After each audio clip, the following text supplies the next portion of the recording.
Hi, this is Stray Passion. I'm going to do another Nerd Science reaction. I saw this one this morning when I was getting ready to upload my other two ones that I did involved the Batman and the Bat Family. This one is called Could Superman Survive Thanos? Okay, and this is about 17 minutes, 36 seconds, and I think it has a lot of guest stars in it besides Superman and Thanos. So let's get right to it. I really enjoy these Nerd Science ones, and they have other ones like Geek Science. I don't know if Geek Science and the other ones are like knockoffs of this one, but maybe I'll Google that and find out. But anyway, I just enjoy these a lot. So I love the science aspect. I love the voice acting. I love the animation in it. And they're like mini movies. Okay, so I really enjoy reacting to these. So let's get to it. Please hit the like and subscribe button. I'll be right back with my reaction. Okay, let me put my headphones on. Okay. Okay, here we go right now. Go.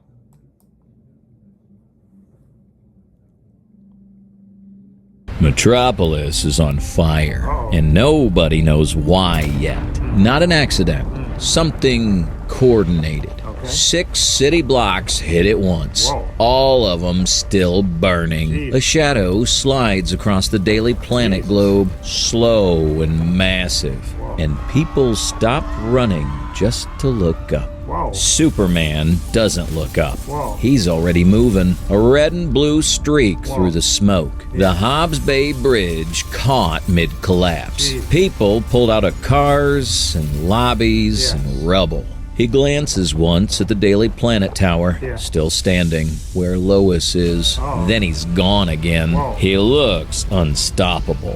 Whatever just landed there doesn't care. This is Mike. We're back for another awesome video for Nerd Science. Leave your like, subscribe, and let's roll it. Can a man powered by a star survive someone who controls the universe itself? Or is it simpler than that? Everything Superman is runs on one power source, and the thing that just landed can switch it off. That's what we're asking today. Chapter 1. The Black Order arrives. They don't announce themselves. Proxima Midnight, Corvus Glaive, Cull Obsidian, and Ebony Maw drop into downtown Metropolis simultaneously. 4 impact points across a 6-block radius, each one a different problem with a different solution. It's not an attack. It's a geometry problem designed to split Superman's attention into pieces small enough to exploit. He doesn't let that happen. Freeze Breath hits Cull Obsidian mid-charge, locking 2 tons of alien muscle inside a shell of ice before he covers the distance. And in the same second, Superman's heat vision tracks Proxima's spear from 60 meters out, superheating the air in front of it until the trajectory collapses. Between those 2 moves, he's already pulled 3 people out of a building Cull's landing cracked to the foundation. The whole sequence takes about 4 seconds. A Kryptonian punch at full force lands with the energy of a multi-megaton blast, enough to flash city infrastructure to vapor on contact. Cull Obsidian is built to absorb exact physiology, is basically a living shock absorber, augmented by Thanos to walk into the kind of violence that ends civilizations and walk back out. So Superman shatters the ice shell with the single punch at that full force, and Cull gets staggered, driven skidding 3 city blocks. Because absorbing that much force and being fine are 2 different things. The kinetic energy doesn't vanish, it spreads. His bones hold, his footing doesn't. Corvus Glaive is a different problem. His blade is forged to an edge that splits atoms. It cuts through anything in the universe. That means Superman's invulnerability, the dense cellular structure that stops bullets and shrugs off explosions, isn't a wall anymore. It's a preference. The glaive finds a gap between punches and opens a cut across Superman's forearm. The first time his skin has been split from anything in years. He registers it not as pain, but as information. This fight has rules he didn't bring with him. Ebony Maw never touches him. He doesn't need to. Yeah. He reaches out with telekinesis and starts feeding Metropolis to Superman piece by piece. Steel girders, slabs of parking structure concrete, a LexCorp satellite dish still trailing its bolts. Superman punches through all of it, moving faster than Ma's targeting can track, and closes the gap in under a second with one hand around Ma's throat. 3 buildings later, Ma stops moving. On the way back, Superman snaps Corvus's glaive in half. As long as that blade stays intact, Corvus heals back from anything. Breaking it doesn't kill him outright. It just makes him mortal in a way he hasn't been in a long time. Proxima and Kull are already down. The Black Order is finished. Superman is standing in the wreckage, barely breathing hard. The S shield dusted but unbroken. Tier of survival? S. He dominated 4 of the most dangerous beings in the universe without taking a single step back. Then, the sky splits open. The Black Order wasn't the threat. They were the distraction. Chapter 2. Thanos steps in. He doesn't come through a portal. He falls straight down, no theater, and hits the crater where LexCorp Tower used to be hard enough to roll a shockwave through 6 already broken city blocks. The ground cracks under him in a perfect circle. He straightens up. He looks around once. He's done this before. Other cities, other skies, in realities stacked behind this one like pages in a book. Metropolis isn't a target. It's a stop on a long road, and he has come to take this world's measure. Superman hits him before that look is finished. Not at his top speed, because his top speed in atmosphere would level everything he isn't trying to destroy. But fast enough. A Mach 25 strike run, the kind of impact that drove Kull Obsidian skidding 3 city blocks. Thanos catches it with one hand. Not braced, not wide-stanced, not even shifting his weight. One hand closed around Superman's fist, and the contact shockwave levels everything still standing for 6 blocks. Superman pushes. The hand doesn't move. Here's what's happening here. The Power Stone isn't a weapon Thanos points or a battery he drains. It's the fundamental aspect of energy itself. One of 6 singularities the Big Bang compressed into a stone. The wielder doesn't have power. He commands it in every form it takes. Superman's solar-charged cells output force that flattens cities and cracks bedrock, and that's genuinely extraordinary, but it's still a number. A vast number, but a number. Thanos, with the Power Stone, isn't a bigger number. He's the rule the numbers obey. So, Superman does what he does when force fails. He gets creative. He's well inside Thanos' reaction time,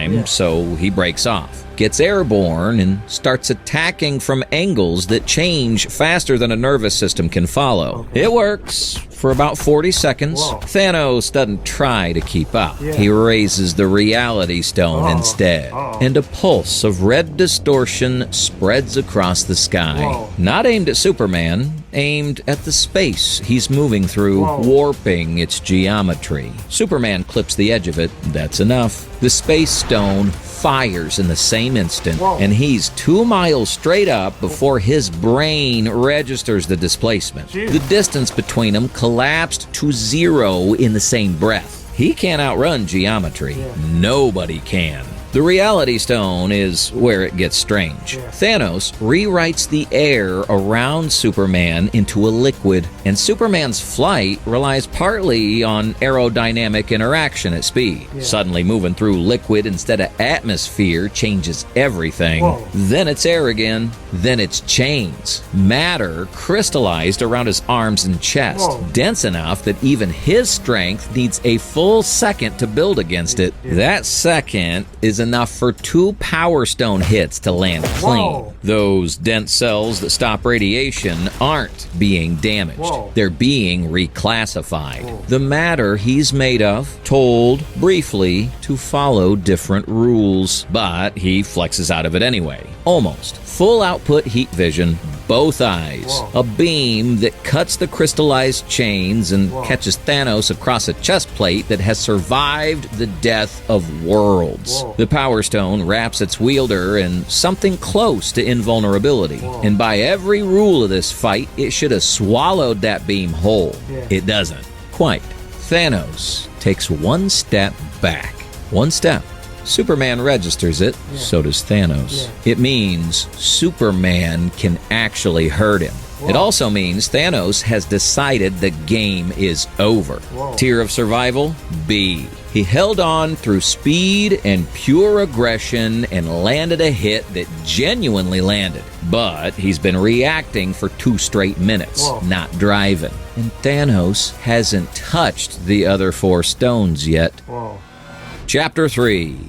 The gauntlet opens. Thanos doesn't rush. He never does. He looks at Superman down on one knee and follows his eyes. And Superman's eyes keep pulling the same direction, back toward one tower still standing on the skyline. The Mind Stone tells Thanos why. Lois, the Daily Planet, the person Superman glanced at once before the smoke took everything else. Thanos doesn't use it. He just lets the stone's light settle for a moment, long enough that Superman understands the one thing he's been protecting can be seen from the other side too. Then he lets it go. Cruelty filed for later. Superman charges anyway. Of course he does. Thanos raises the Time Stone, and the last second of that charge runs backward. Not a slow motion stop, a rewind. Every frame of Superman's flight playing in reverse. He is, in the most literal sense, unflying the flight he just made, flung back along its own path at the exact speed he came in with no deceleration anywhere in it, straight into the turbulence still hanging in the air from his approach. It's a wall built out of his own momentum. He recovers because he always recovers, but now he's 300 meters back and the Power Stone is already up. The beam hits him in the chest, and it isn't like punches. A punch hands you kinetic force and you deal with it. This hands him energy with nowhere to put it. Superman cells run on solar radiation. They drink photon energy from a yellow sun and convert it into everything he is. That conversion has a ceiling, a rate past which the cells can't absorb and process fast enough. And under a normal sun, he never comes anywhere near it. The sun pours out roughly 3.8 times 10 to the 26th watts, an incomprehensible figure, right up until you sit beside the one object that is energy itself. His cells redline in the first fraction of a second. The load keeps climbing anyway. He falls. The crater is 30 feet deep. He gets up because that's who he is. And Thanos puts the second beam through the same spot. He comes up slower this time. One arm not tracking right. The S shield cracked from the center out in a pattern like a star. The third beam puts him on a knee and keeps him there. Cape gone to scraps. The ground under him fused to glass from the heat bleed. Thanos walks toward him. No rush. And the gauntlet shifts to the Reality Stone. The light around Superman changes color, from the yellow-white of a metropolis afternoon to a deep, flat red, the exact wavelength of a red dwarf, the kind of star Krypton itself once orbited. Superman feels it before he understands it. His strength doesn't fade. It drains. A hard step down to nothing. The way a screen dies when the battery hits zero. Heat vision first, then the invulnerability. The skin that turned a missile minutes ago splits at the knuckle where he presses his fist into the glass just to stay upright. His biology's being rewritten into exactly what Kal-El would have been if he'd grown up under a red sun. A man, just a man, cold and breathing hard in the ruins of his own city. Thanos raises the gauntlet. Tier of survival, D. He lasted longer than he had any right to. He hurt Thanos once. He got back up 3 times when he should have stayed down. None of it was enough. And the only thing between Superman and the end of this story is whatever arrives in the next 3 seconds. Chapter 4. The Justice League pulls him out. The light that fills the sky isn't from Thanos. It comes from above the smoke line, moving fast, and it arrives as Diana of Themyscira dropping straight down with the God Killer raised two-handed, catching Thanos across the shoulder hard enough to drive him 3 feet sideways into the fused ground. 3 seconds. That's all she buys. She knows it going in. It's enough. Barry Allen is already through the gap, pulling Superman out of the red light bubble faster than the Reality Stone can recalibrate. One frame, Superman's on his knees in red light. The next, he's 40 minutes clear. The cold wavelength fading off his skin like a fever breaking. Batman's contingency's been running since the sky first split. A solar emitter array built from Kryptonian spectral data pulled out of the Fortress files, fires from 3 positions across the Metropolis skyline and converges on Superman with yellow spectrum light dense enough to read by from orbit. It isn't the sun. It's close enough. Hal Jordan's ring comes up a second later. Not generating sunlight of its own, but catching Batman's array and bending it. Sealing a full spectrum enclosure around Superman that traps every wavelength of that yellow sunlight and concentrates it where his cells can drink it. While the bubble holds, the rest of the League takes Thanos' attention by force. Arthur hits him low. Cyborg fires a sonic cannon at the gauntlet hand specifically.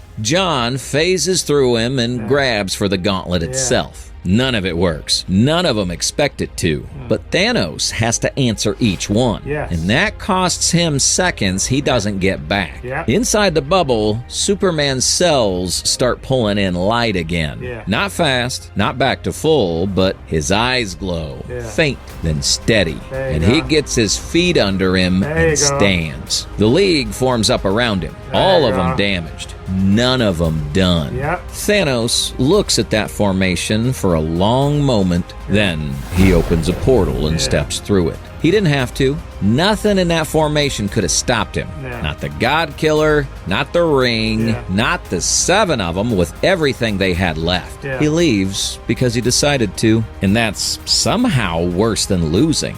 He came to take this world's measure, and he took it. There are other skies waiting. Other versions of this afternoon stacked behind this one, and he has a long way still to go. The portal closes. The imprint of the gauntlet stays scorched into the glass, 40 meters away. Superman survived, not because he won, because his team refused to let him lose.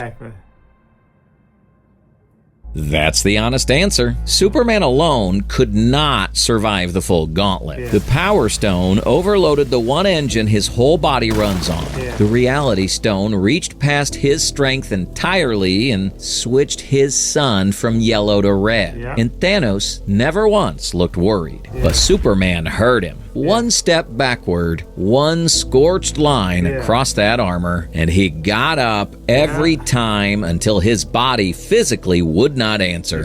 That matters. Which Justice League member do you think actually saved him? Drop it in the comments and subscribe for the next matchup.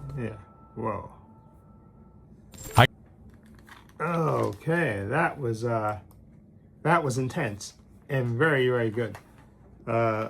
Again, Thanos with the gauntlet. Even Superman. Again, I know once he turned that sun to red, that was it. Superman could, he could take a lot, but once he turned that sun to red, he was basically human. And thank God the Justice League showed up, and Batman had a contingency to, repower Superman. Because, like I said, I think Wonder Woman, because she kept Thanos busy while they got Superman out of there. Flash got him out of there so they could recharge him and stuff. So I say Wonder Woman because she distracted him for what was it, 40 seconds? They said 40 seconds, whatever it was, that she distracted him with the God Killer and got him distracted while they can get Superman out of there so they can recharge, follow Batman's plan to recharge him and stuff. Because else Superman would have been dead, just because he was human. But this is good. I love these NerdScience videos. I love them. Not only the story, the physics, the storytelling, the art, the voice. I love the guy who does the voice. He has a great voice for this.